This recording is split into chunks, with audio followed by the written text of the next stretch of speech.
জিলানী রাদিয়াল্লাহু তাআলা আনহু উনি ওনার আম্মা জানের সেকেমে এসেছেন বাবা আব্বার নাম হলো আবু সালেহ মুসা জঙ্গি দোস্ত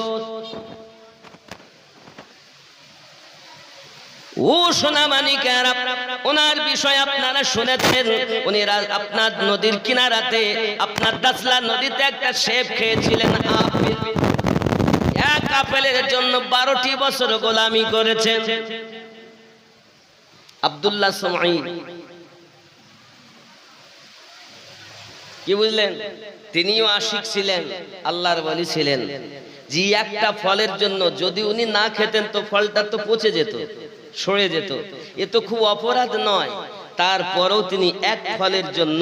গোলামি করলেন আব্বাজি আমার সোনামানিকেরা আমরা গস পাকের গোলাম বলি কত মানুষের ফাঁকি দেই গস